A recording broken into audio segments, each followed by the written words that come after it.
Video like जरूर कर लीजिए और ऐसे वीडियो लगातार फ्री में पाने के लिए चैनल को तुरंत सब्सक्राइब कर लीजिए और बेल आइकन को जरूर टैप कर लीजिए ताकि आगे भी सारे वीडियो आपको मिलते रहे। यूट्यूब में फॉलो करते हैं तो प्लीज ये वाला फ्री टेलीग्राम चैनल जरूर ज्वाइन कर लीजिएगा। सारे नोटिफिकेशन सारे अपडेट यहीं पे आते हैं, ध्यान रखिए।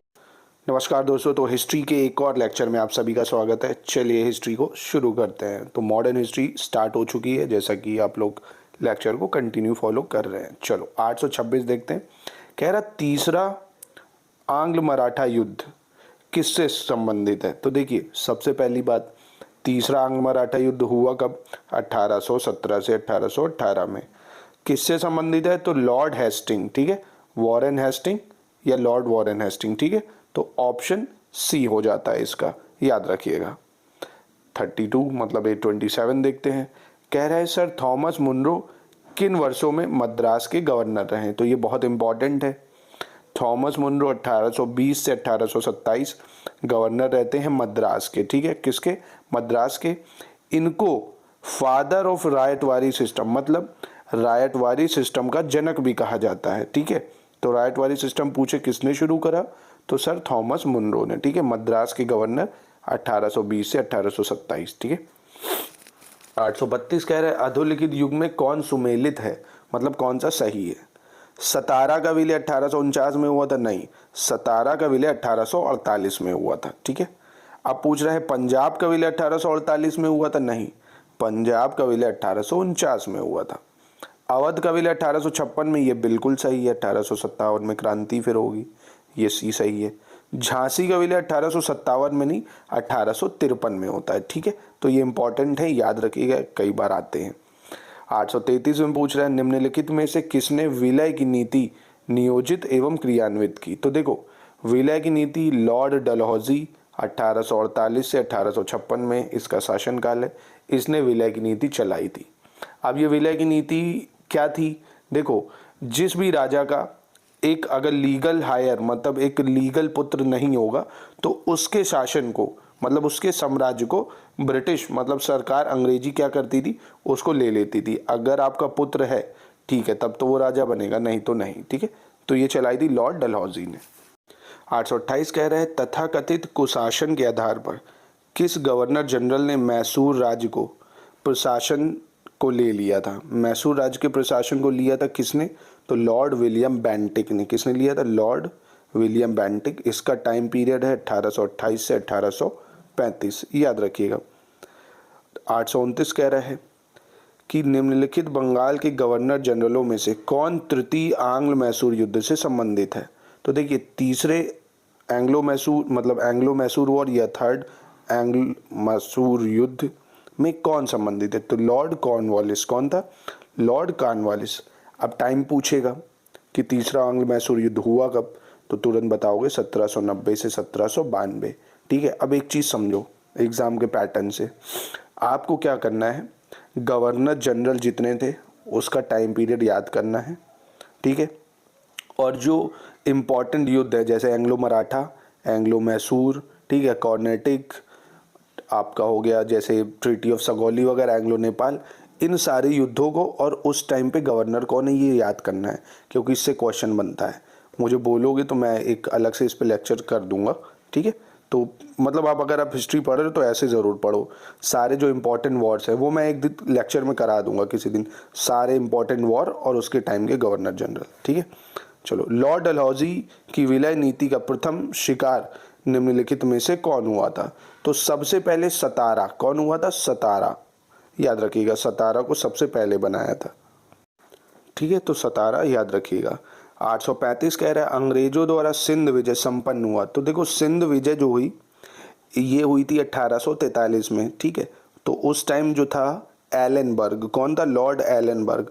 1842 से 1844 इसका समय है। अब इसी ने जो स्लेवरी चल रही थी, गुलामी, उसको ख़त्म भी करा था, याद रखना इसको। 836 कह रहा है सिंध पर ब्रिटिश ने कब्जा किया। तो अभी करा सिंध को 1843 में।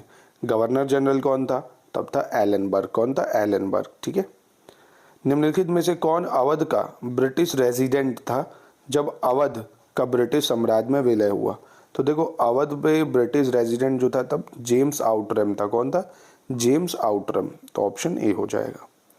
842 कह रहा है अपने पुत्र के स्थान पर दूसरे उत्तराधिकारी को गोद लेने के अधिकार को पुनः स्थापित किया था। मतलब ये जो विलय की नीति थी डलहौजी की, उसको ख़त्म कर दिया था विद्रोह के बाद 1857 के, यानी 1858 की समाग्री की घोषणा ने। ठीक है, याद रखिएगा इसको, क्योंकि इसीलिए भाई युद्ध ही हुआ। तो बाद में जब अंग्रेज़ों ने मतलब क्वीन ने टेक ओवर कर लिया कंपनी से, तब इसको हटा दिया। 843 निम्नलिखित में से किस गवर्नर जनरल ने भारत में दास प्रथा को समाप्त किया? तो अभी ये भी मैंने आपको बताया था, एलनबर्ग ने। किसने? एलनबर्ग ने। तो एलनबर्ग हो गया, मिसप्रिंट है थोड़ा, तो लॉर्ड एलनबर्ग। ठीक है, ऑप्शन बी हो जाएगा। समय इसका है 1842 से 44। ठीक है। 838 कह रहे हैं भारत में प्रथम रेल लाइन का निर्माण किन नगरों के बीच हुआ था? तो ये तो बचपन से सुनते आ रहे होंगे, मुंबई से ठाणे चली थी 1853 में। आप पूछ लेंगे कौन था भाई उस टाइम के गवर्नर जनरल, तो क्या बताओगे?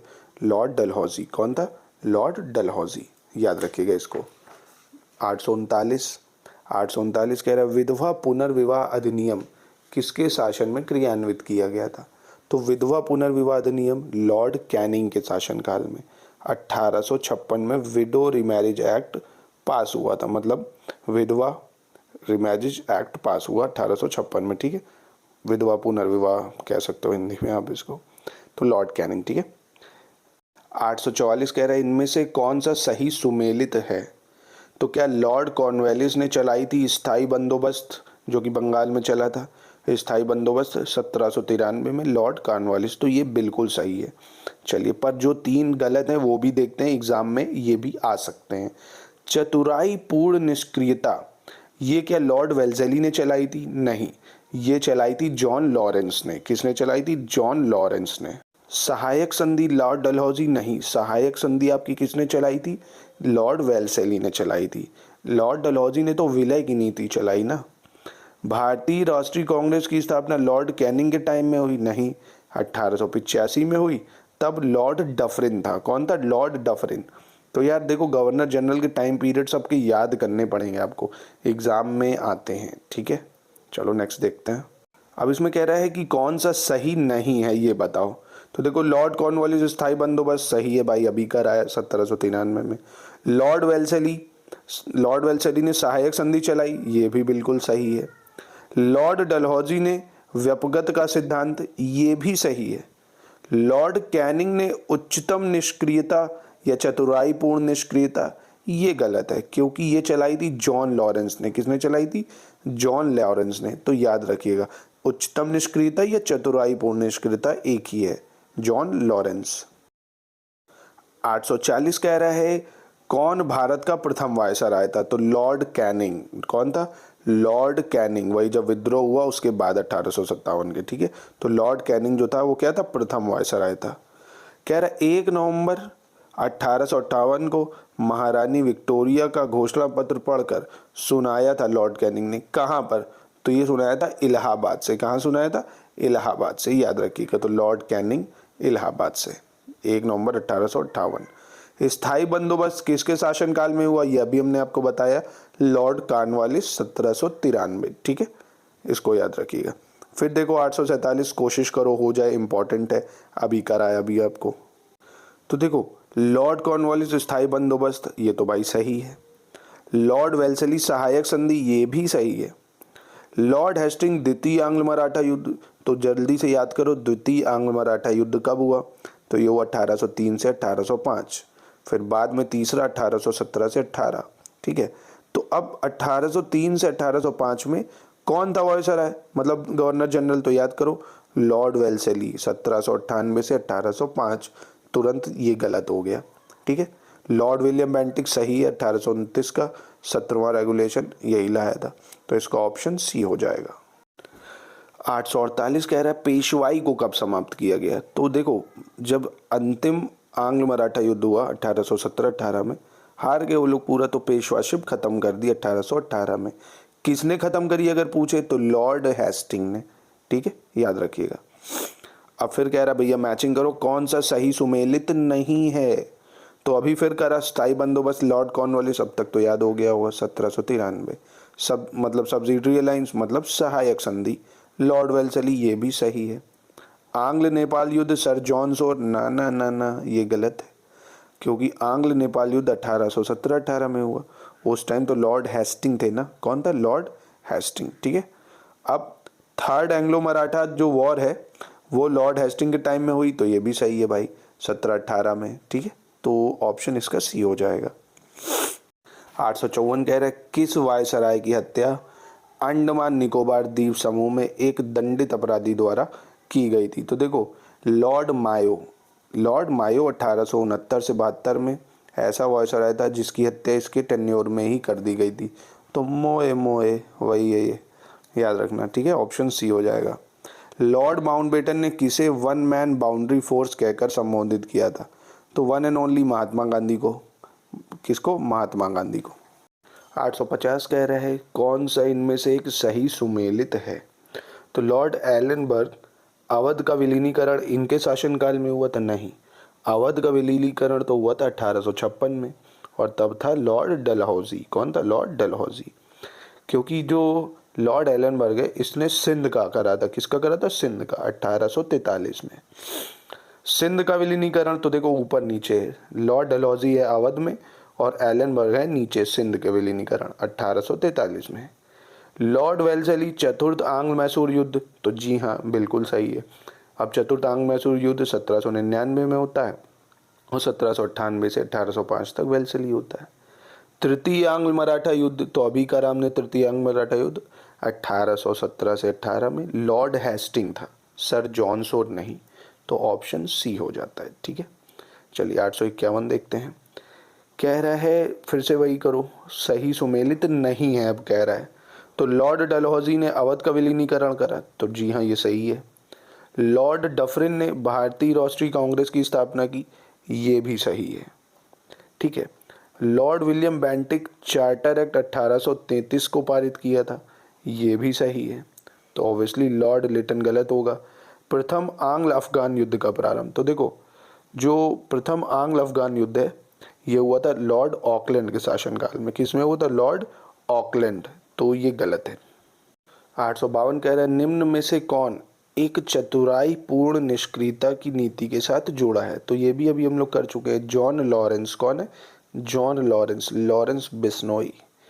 भारत में अंग्रेजों के समय में प्रथम जनगणना हुई, तो देखो प्रथम जनगणना 1872 में लॉर्ड मायो के कार्यकाल में। ठीक है, लॉर्ड मायो के कार्यकाल में, और कंटिन्यू होना चालू हुई लॉर्ड रिपन के काल में। ठीक है, 1881 से। तो इसका ऑप्शन क्या हो जाएगा? 1853 का, तो ये हो जाएगा लॉर्ड मायो। ठीक है। 858 कह रहा है निम्नलिखित में से किसे भारत में स्थानीय स्वायत्त शासन का जनक माना जाता है? तो ये माना जाता है लॉर्ड रिपन को। किसको माना जाता है? लॉर्ड रिपन को। 859 देखते हैं, बहुत ज़्यादा इंपॉर्टेंट क्वेश्चन है। कह रहा है क्लाइव, रॉबर्ट क्लाइव ने क्या किया था? तो देखो लॉर्ड क्लाइव या रॉबर्ट क्लाइव, इसने ड्यूअल गवर्नमेंट मतलब दोहरा बंगाल में शासन चलाया था 1765 में, जो कि 1772 में वॉरेन हेस्टिंग हटा देता है ना। तो ए का तो सी हुआ। ठीक है। फिर आता है बेंटिक, तो लॉर्ड विलियम बेंटिक ने क्या किया था? तो लॉर्ड विलियम बेंटिक के शासनकाल में ही अंग्रेजी शिक्षा क्या चलाई थी? अंग्रेजी शिक्षा चलाई थी। ठीक है, मेटकाल्फ कह सकते हो। तो ये हो गई इंग्लिश एजुकेशन। फिर पूरा चार्ल्स मेटकैफ, तो भैया चार्ल्स मेटकैफ जो थे इन्होंने प्रेस पर जितने प्रतिबंध लगे थे वो सबको हटा दिए थे। ठीक है। और कर्जन तो सबको पता है भाई, बंगाल विभाजन 1905 में कर्जन नहीं कराया था। ठीक है, तो इसके हिसाब से ऑप्शन ए हो जाता है। 863 कह रहे हैं भारत में कर्जन के प्रशासन की तुलना औरंगजेब से किसने की थी? तो देखो कर्जन के प्रशासन की तुलना औरंगजेब से करी थी गोपाल कृष्ण गोखले ने। ठीक है, किसने? गोपाल कृष्ण गोखले ने। क्योंकि फूट डालो राज करो, डिवाइड एंड रूल हिंदू मुस्लिम बहुत कर रहा था ये। ऐसे ही 864 फूट डालो राज करो की नीति अपनाई गई किसने? लॉर्ड कर्जन ने। बंगाल विभाजन इसी बेस पे उसने 1905 में किया। ठीक है। 860 फिर कह रहा है मैचिंग, तो भैया लेटेस्ट ट्रेंड पैटर्न मैचिंग बहुत आती। ठीक है। लॉर्ड डलहौजी ने व्यापकता का सिद्धांत चलाया। लॉर्ड विलियम बेंटिक ने सती प्रथा पर निषेध लगाया। लॉर्ड रिपन स्वायत्त शासन के जनक कहे जाते हैं, और लॉर्ड कर्जन बंगाल का विभाजन। ठीक है, याद रखिएगा इसको। 865 निम्नलिखित में से कौन भारत का एकमात्र यहूदी वायसराय था? तो एकमात्र यहूदी वायसराय था लॉर्ड रीडिंग 1921 से 1926 में, ठीक है। ये आर ओ के मेंस में आया हुआ क्वेश्चन है, तो इस टाइप के क्वेश्चन आते हैं भाई, याद रखना। 866 ब्रिटिश भारत की राजधानी का कोलकाता से दिल्ली स्थानांतरित किसके काल में हुआ? तो देखो, कोलकाता से दिल्ली जो जॉर्ज 5 राजा थे और वायसराय था हार्डिंजे, 1911 में किया गया था शिफ्ट राजधानी को। तो लॉर्ड हार्डिंग 1911 समय है, याद रखिए। 861 कह रहा है भारतीय पुरातत्व सर्वेक्षण की स्थापना हुई थी, तो ये हुई थी लॉर्ड कर्जन के काल में। किसके काल में? लॉर्ड कर्जन के काल में। 862 कह रहा है प्राचीन स्मारक संरक्षण एक्ट किस गवर्नर जनरल के कार्यकाल में पास हुआ था? तो देखो, ये पास हुआ था लॉर्ड कर्जन के, ये भी किसके पास में हुआ था? लॉर्ड कर्जन, ठीक है, क्योंकि पुरातत्व सर्वेक्षण इसी ने बनाया, तो ये इन सबको बहुत प्रोटेक्शन देता था। 867 कह रहा है इस्तमरारी या स्थायी बंदोबस्त किसने लागू किया? तो ये अभी हम लोग कर चुके हैं, लॉर्ड कॉर्नवालिस 1793, ठीक है, बंगाल में चला था ये। स्थायी बंदोबस्त किसके साथ किया गया? तो स्थायी बंदोबस्त किया गया था जमींदारों के साथ। किसके साथ? जमींदारों के साथ, तो इसका ए हो जाएगा। सो यहीं पे करते हैं अब इस वीडियो का अंत, मिलते हैं नेक्स्ट वीडियो में। तो आई होप आज मज़ा आया होगा लेक्चर में, काफ़ी चीज़ें जानने को मिली होंगी। इंपॉर्टेंट लेक्चर है, इसको तो 2-3 बार देखना पड़ेगा। और मेरी बात याद रखना, सारे गवर्नर जनरल का टेन्योर याद कर लो और युद्ध होगा, ठीक है। मिलते हैं नेक्स्ट वीडियो में।